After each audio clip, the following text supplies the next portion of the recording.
तो भाई फाइनली आज लगाने वाले हैं अपनी मुर्गियों के लिए एक सोलर सेटअप, जिससे अपने सेटअप पर हम इजीली 10 फैंस चला सकें। और आज की वीडियो इसलिए बहुत ज्यादा स्पेशल है क्योंकि खाली सोलर की इंस्टॉलेशन नहीं बल्कि साथ साथ मैं आपको इसकी कॉस्ट भी बताऊंगा। तो सबसे पहले मार्केट से मैंने बाई किए 580 वॉट के 3 सोलर पैनल्स, जो कि मुझे कॉस्ट किए 47,000 के। इसके बाद मैं आ गया अपनी छत पर जहाँ पर सोलर सेटअप लगाना है, और यहाँ पर गंद बहुत ही ज्यादा हो रहा था, इसीलिए यहाँ की अच्छे से सफाई करी। और अब बारी है इन पैनल की इंस्टॉलेशन की, जो कि मैं करने वाला हूँ इस बोल्ट से। कमेंट में मुझे जरूर बताएगा कि आपके एरिया में लोड शेडिंग यानी कि लाइट जाती है या नहीं। और फाइनली हमारे ये तीनों सोलर पैनल्स मैंने सीरीज में इंस्टॉल कर दिए।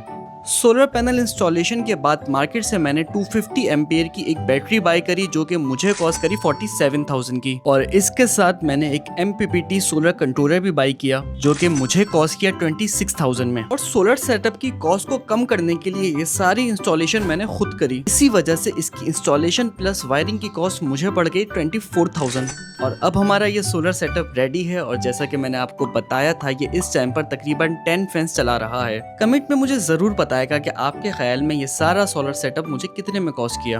अगर इस सोलर सेटअप की डिटेल वीडियो देखना चाहते हैं तो वीडियो को लाइक कर देगा। साथ ही अगर आप मुझसे पोल्ट्री फार्मिंग सीखना चाहते हैं तो फार्मिंग का कोर्स भी बाय कर सकते हैं, जिसकी फीस है 2500 रुपीज। कोर्स की मजीद डिटेल के लिए आप हमारी टीम के व्हाट्सएप नंबर पर कॉन्टेक्ट कर सकते हैं।